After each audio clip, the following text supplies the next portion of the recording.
Good morning, everyone. My name is Sarah Deitch. I'm a customer success manager with Skybits. On behalf of myself and the entire Skybits team, we want to welcome you to the final week of SmartTank Thursdays. All of the previous weeks were recorded and they are on the Skybits YouTube channel. So if you go to YouTube and type in Skybits, our logo will appear, and just subscribe to that channel. You will have a wealth of content to view, and you'll be able to watch all of the training as well as market content. We have plenty of videos on there that would help any business. So I would like to thank you again for coming, not just to this one, but to the previous sessions. And thank you, for your support during our first round of trainings. We will be coming back. So please wait to hear from us on when that will happen. Today, I want to go over a few housekeeping items before we get into the content. We've muted all participant lines, so there's no background noise. We're recording this for the YouTube channel. So if you've muted yourself and you wish to ask a question out loud later, you're going to have to unmute yourself. So don't worry about muting. We've done that for you. Take your mute off. You're still going to be muted by the webinar.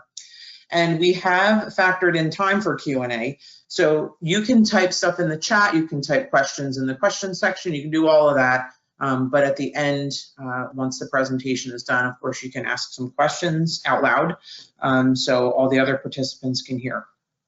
And this week, we have a special guest, Faraz Hussain, who is a sales engineer. He works super hard and tirelessly to make sure that our technology is top notch and that the teams that work at Skybits in the tank vertical know how to use all the technology. So he has a really big job and he does it fantastically, and certainly great at training. He's going to go over the mobile app today. So without further ado, for us.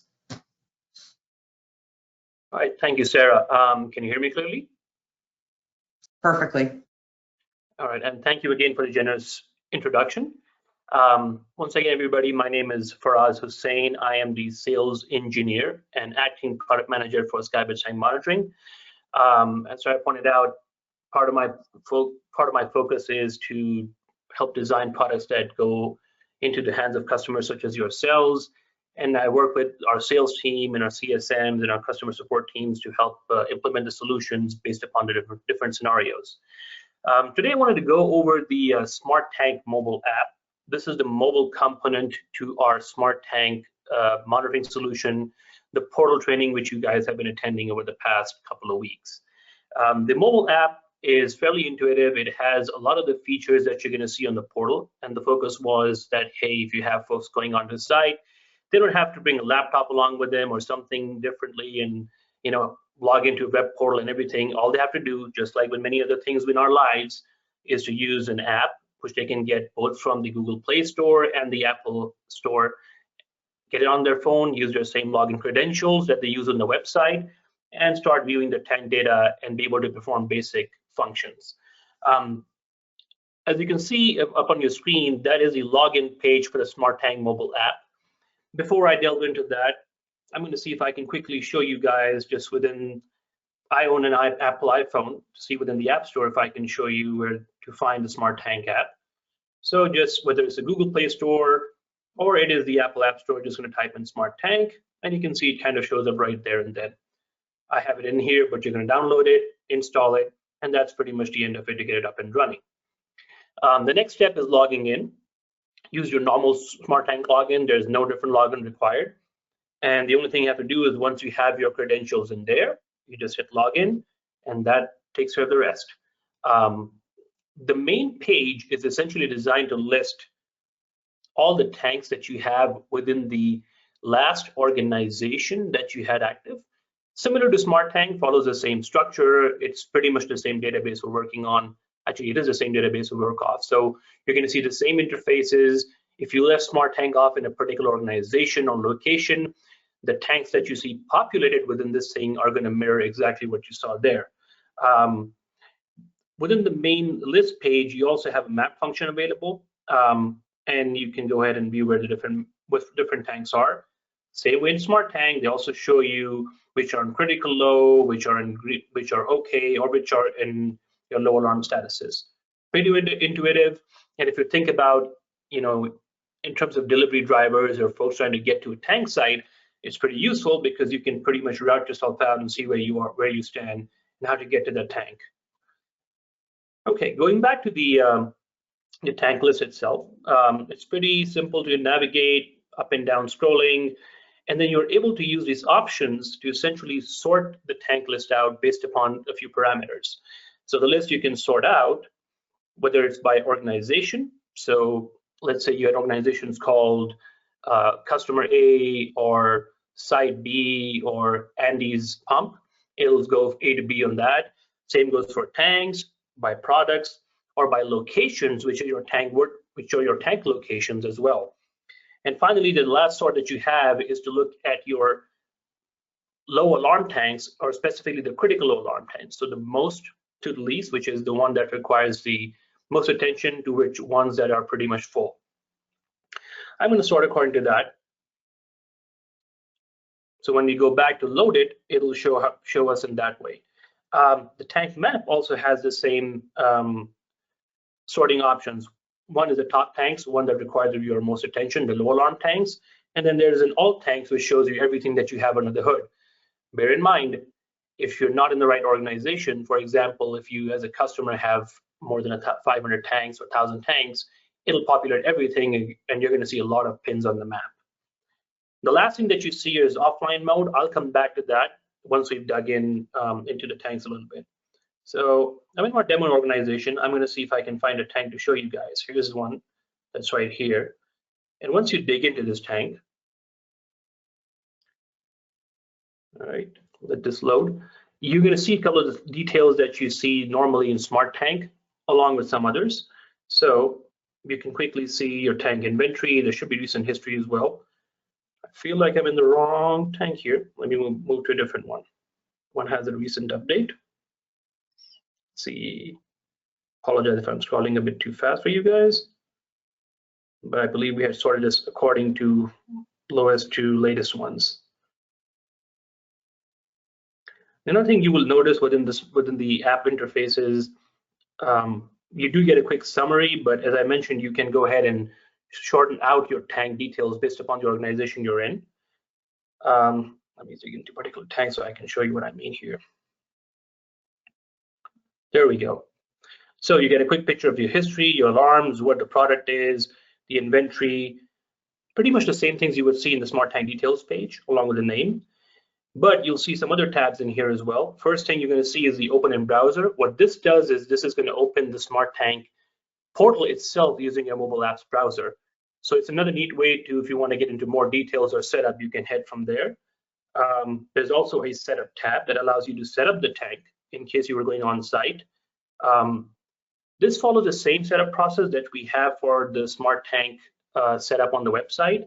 It is missing a couple of things because there are more details available on the portal, but for an installer that's going on site, it's pretty easy to go out there and get this set up.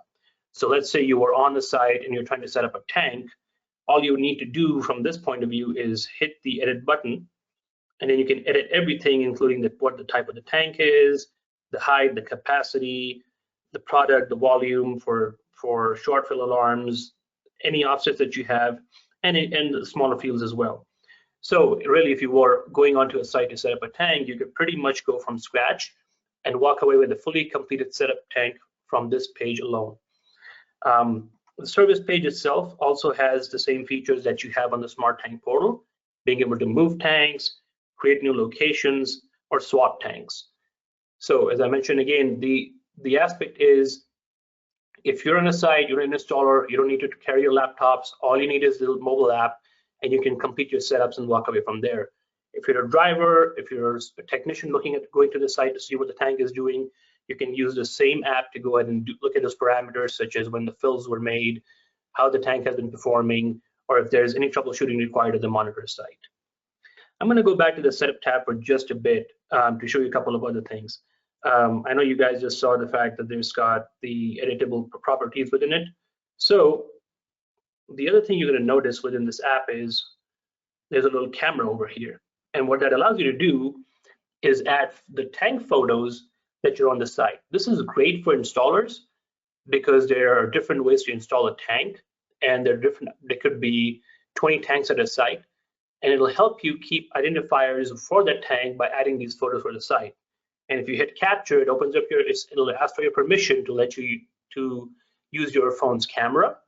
And if you grant those permissions, you can take a picture, add them to your tank portal, and you can view those pictures when you log in, not just here, but also within your tank portal on the SmartTank website.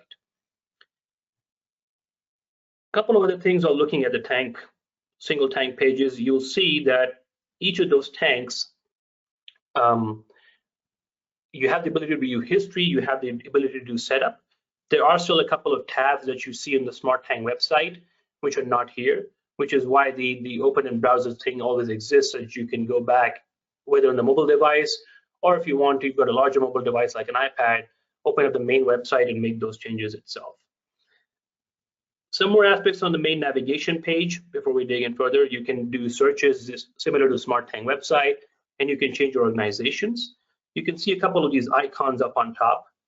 You see what looks like a person, that is your profile icon. The question mark icon essentially is a quick guide to what you need to do for the application. So you can go through these if you want to, and it just guides you what everything does. Always a good reference.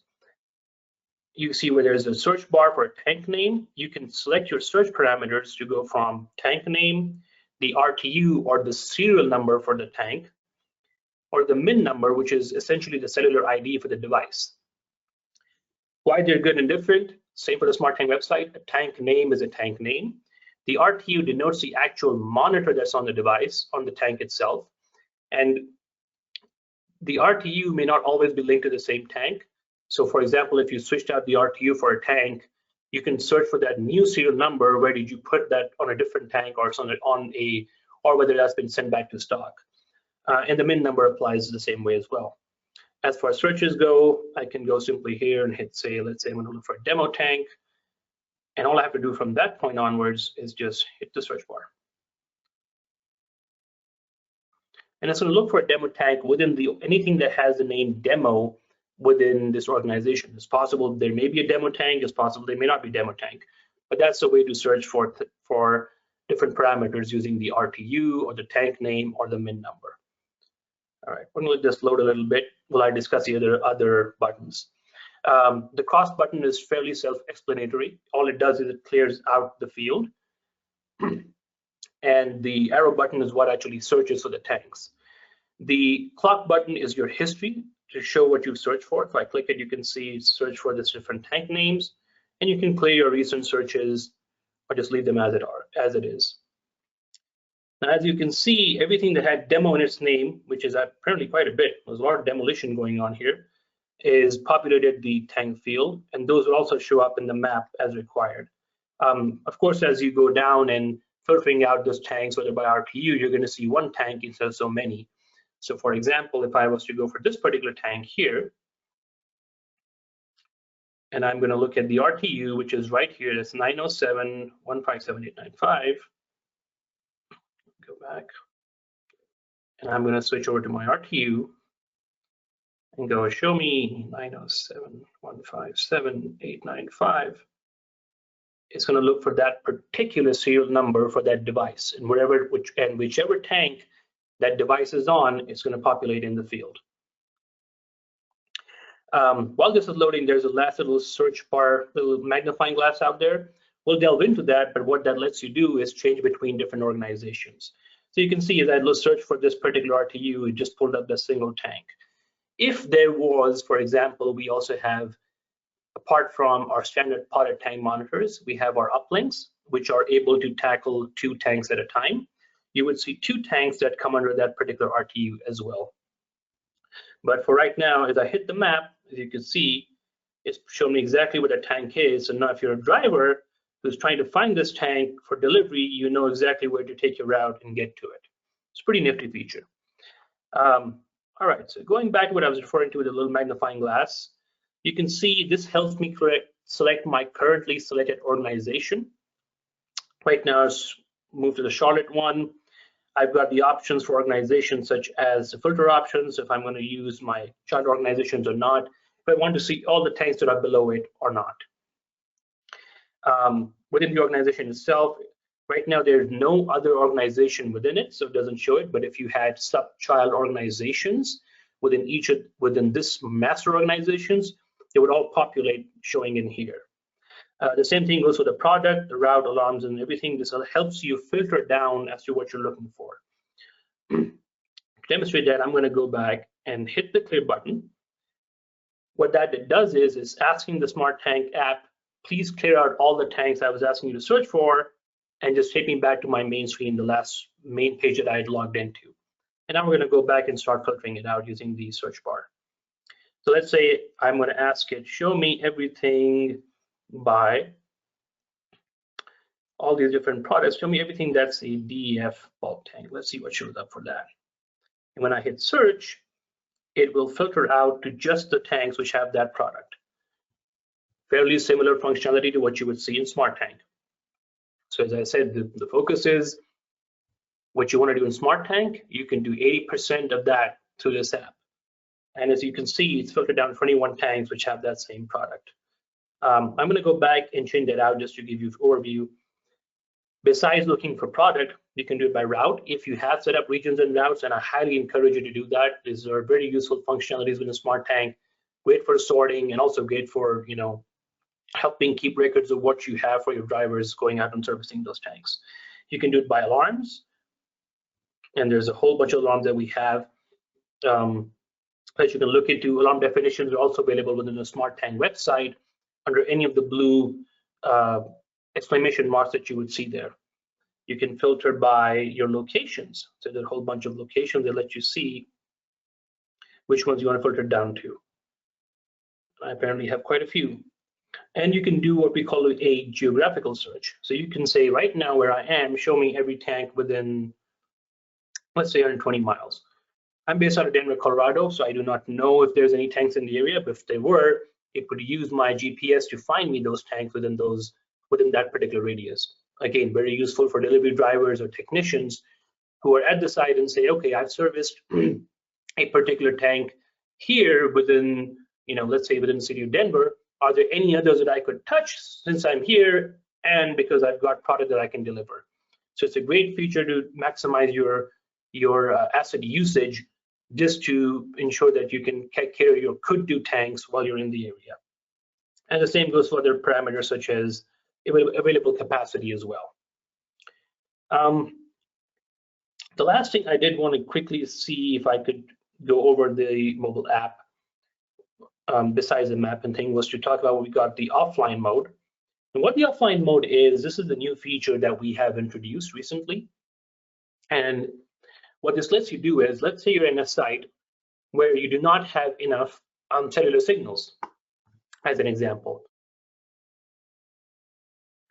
So you're out there are enough cellular signals to let the monitor work, and this happened to me quite a few times as I've been in the field, that we're at sites where the SmartTank monitors are actually able to work pretty okay, but you may have a different provider, or you're, for whatever reason, your cellular system, the phone doesn't seem to have enough reception where it deems that it's able to make a good connection. With offline mode, what you can do is you can cache the tanks that you are about to go to the site. So let's say you set an organization, you're about to go to the Permian Basin, and you set it up that I've got so-and-so tanks to be set up out there. Once you're heading out and you see the signals going away, you can hit offline mode, and what that does is it has now cached all those tanks in the app itself. When you get to the site, you will still be able to complete all your setup functions that you have for these particular tanks, and then can go ahead, essentially complete your setup, and once you get back into cellular signal area, get them back online. So that's a pretty neat little feature that you can end up doing and make it work for yourself. All right, and you saw how it did check for save inventory readings. If you had taken any readings, if you had installed any monitors, as soon as you get into a area where you have cellular reception for your phone, it'll automatically update those readings, those setups that you did while you were in the field. Okay, so we've quickly gone over the list of tanks, how to sort them, how to go into the setup pages. I'll touch on this one more time just to show it to you guys. So setup is same, as I mentioned, it's pretty intuitive, same as SmartTank website. You get to a site, you take out your tank monitor, you complete your setup by hitting the little pen over here, add in your parameters. Once you're done with this, you hit the OK checkbox and your setup is complete. If you want to do a service swap, same process, and this will just basically walk you through such options such as moving the tank, similar to the SmartTank website, find out where you're going to move the tank, your current location, and your destination organization location. Same for creating a new location, and the same for swapping a device. So if you're able to do these things in the SmartTank website, you can do these within the mobile app itself. And that pretty much covers what we have to show and what the SmartTank app can do. I'm going to see if there's anything else left within the app itself. But as I said, pretty intuitive. And again, I'll stress that in case you have any questions for the SmartTank app, first thing is you hit the little question mark, and it can actually walk you what you can do in terms of different screens, in terms of setup and everything else. So we got your little manual built in there as well. All right, I don't have anything else to cover as such on the SmartTank mobile app. So I'm going to revert back to you, see if you guys have any questions. Sarah? Thank you, Faraz. That was great. Super helpful. Don't see any questions, none in the chat, and no hands raised. I'll just give everybody a minute to kind of digest. I think the mobile app looks fantastic. Just tons you can do on there. I don't see any questions, and I don't think anyone would hate getting back a half hour of their day. Probably everyone's busy. But what I wanted to mention was, again, thank you Faraz for your demonstration. Super helpful. This video will be available on the YouTube channel today. So I know there are many people who will need to, probably watch this or send this out for installers. Thank you, Renee. Great demonstration, Faraz. That's a great compliment right away. Andrea has a question. I may have missed it, but what sort of sensors can integrate with this app? That's a good question, Andrea. So the sensors really work in terms of the hardware that we have. We have our potted hardware, which is the ST90 series. The ST90 series comes in multiple flavors, but we have the sensors that we provide ourselves, which are the pressure sensors. Those go to the ST90, ST95 app. And then there is the ST90 uplink that we have that allows you to connect up to 2 other third-party sensors or our own sensors, which can be anything from pressure sensors to radar to ultrasonics to, and I've actually seen this is like a plumb bob sensor that drops down and picks everything up. So anything that works on a 420 milliamp circuitry can connect via the ST90 uplink, and that data can be brought back into our SmartTank system. So to answer your question, any data that can be brought back into a SmartTank system, you can view within the app. That's right. This is Allison Ramos. I'm the customer service manager for tank monitoring. So to add to that, that's a really good answer for us. I also kind of wanted to note that if you can see it on the browser, the website, you would be able to see it on the app. So, your permissions transfer over. So if you have Skybit's provided units, those telemetry units, or those uplinks where you can tie in or wire in your own sensors, you'd be able to view it that way, both on the website and the mobile app. Thank you, Allison. Andrea, did that answer your question? We can unmute you if you want to talk. Here we go. I can't. You're self-muted, Andrea. So if you wanted to have a conference, oh, okay. Yep, that's great. Awesome. Thank you both for answering the question. She's in the car. Okay. It's like line by line, waiting for the next one. Thank you for the question, Andrea. Thank you, Renee, for the compliment. I agree, it was a great demonstration. Thank you, Allison, for answering. Teamwork in this place is great. Any other questions? I don't see any new ones. All right. As I'm wrapping, if you have questions, please feel free to just start typing and I'll stop talking. So as I mentioned, this is our last episode in the session. We will have another session hopefully toward the end of the summer, but what we kind of want now is some feedback. So not this second, but if you have feedback on what you would need to learn, if you kind of go through the YouTube channel, see what videos we have created, everything really soup to nuts on the website and now the mobile app. If there are any topics that we might have missed or anything you need us to dig into deeper, we would certainly be happy to do that. We feel that this group of customers really needed the personal touch of, hey, every Thursday, every other Thursday, we're going to have a training session. We're going to, dig into the user interface, some changes coming there. So be patient. We're going to get into that. But the mobile app now being updated the way it is and, the functionality of it being so robust. So we're going to get into more in the summer, but we do want to hear from our customers on where we can improve. So if you want to, please go to the Skybits YouTube channel, take a look at the tank. They're in groups. We have a fleet section, we have a tank section. Go to the tank section and take a look at the topics for each of the trainings. Some of them aren't even an hour long, so they're pretty concise and to the point. And that will help us in the future to make sure that the information we're presenting to you is relevant. Okay. I see Andrea, more questions. Is the communication Wi-Fi based? I have a project in Alaska I would consider using this on, but they have no cell service and spotty Wi-Fi. Okay, just a quick follow-up question on that, Andrea, is are you referring to the mobile app itself or are you referring to our time monitoring devices? Both? Ooh, she's quick. Okay, that's great. So the mobile app is on your phone, right? So it depends on however you connect it.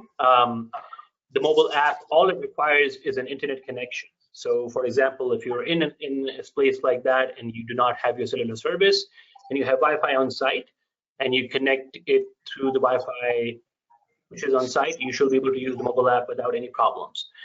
Coming to the tank monitors are primarily cellular, and for places where you do not have cellular coverage, we have a satellite variant available.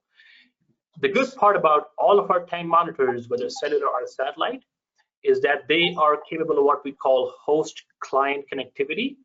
So let's say, and it's particularly useful in areas where you have multiple tanks. So you could, in an area where you have no cellular coverage, use one of our satellite hosts, and that satellite host can connect up to 15 to 18 client tank monitors which talk to it via wireless LAN, similar to Wi-Fi. So you always have the option of connecting using that. Hope that answered your question.